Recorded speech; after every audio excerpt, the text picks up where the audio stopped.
Hi, it's Mr. Skelton again, and in this lesson we're going to take the patterns that we were doing in the last one and include the actual notation so that we can put those two elements together, what we're actually doing with our fingers and what we see, so that we're reading. I will do a quick, very quick review of the patterns as we go through each string. However, if you don't really know them, if you can't just rattle them off the top of your head, please go back and do the first video.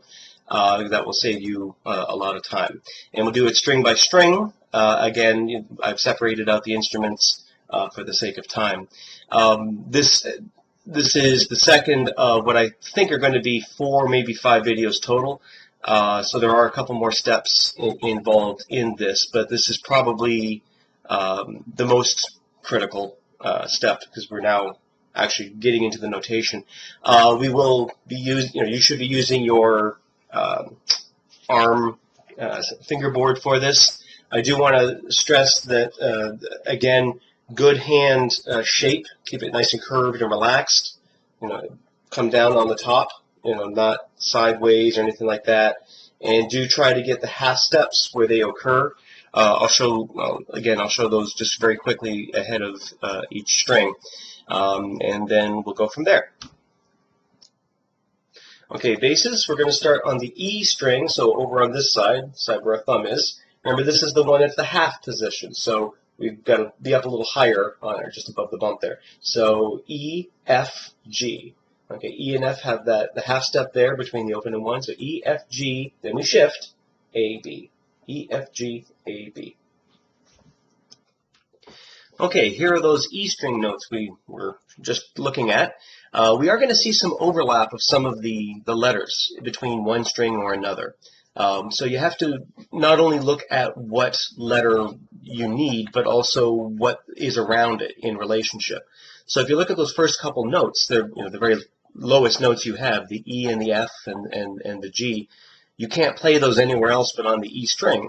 So if you have an A and a B following that one, you should be playing them on the E string.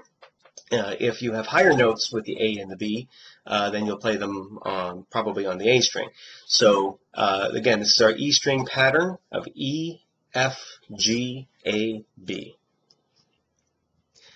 Now take a look at this one more time, and I want you to practice that pattern on its own.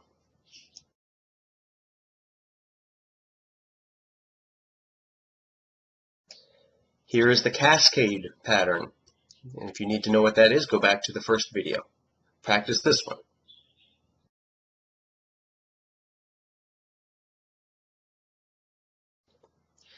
And finally, here is the broken thirds pattern.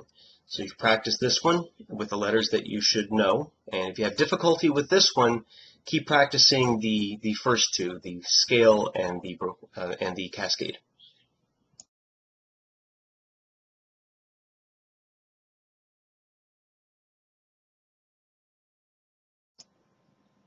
Good. Now let's come over to the A string. Our hand comes back into our regular first position. Half step is between B and C. So it'd be A, B, C, and then we do our shift, D, and E. A, B, C, D, E.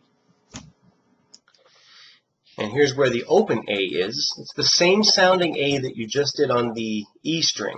But again, it's all about what other notes you have going on around it. And you do need to know where your open strings are on the staff so you can make that decision. So here we have A, B, C, D, E. Now take a look at this one more time, and I want you to practice that pattern on its own.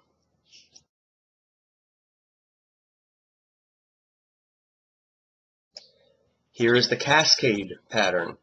And if you need to know what that is, go back to the first video. Practice this one.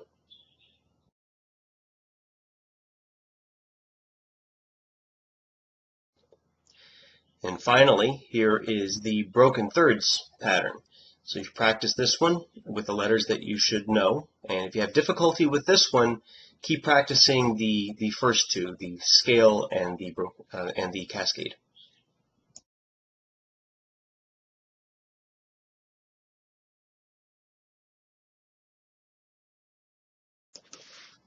Next, on to the D string, same pattern as you just did on the A string. So we have D, E, F, G, A. Again, 1 and 2. Next is the D string, and again, there's overlap here, but we have D, E, F, G, and A. Now take a look at this one more time, and I want you to practice that pattern on its own.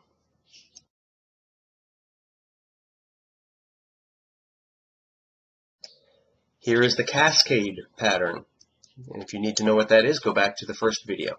Practice this one.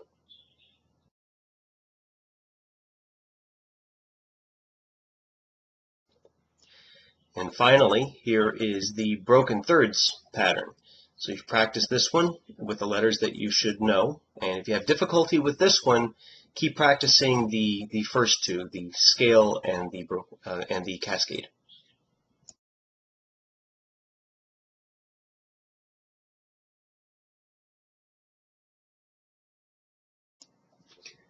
Finally, on the G string, all the way over here on the pinky side, G, A, B, because there's no half step between A and B, G, A, B, C, D. G, A, B, C, D. And your G string, G, A, B, C, and D. Now take a look at this one more time, and I want you to practice that pattern on its own.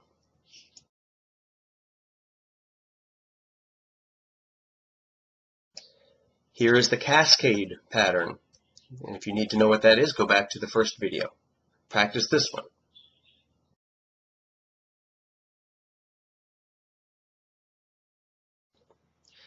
And finally, here is the broken thirds pattern. So you've practiced this one with the letters that you should know, and if you have difficulty with this one, keep practicing the first two, the scale and the cascade.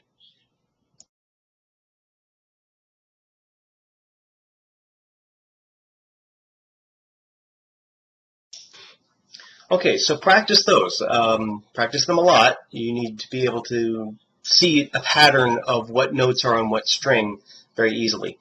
Because next video we will start looking at combining strings, and then after that we'll add things like sharps and flats and other changes to it, but the basic pattern will at least be there.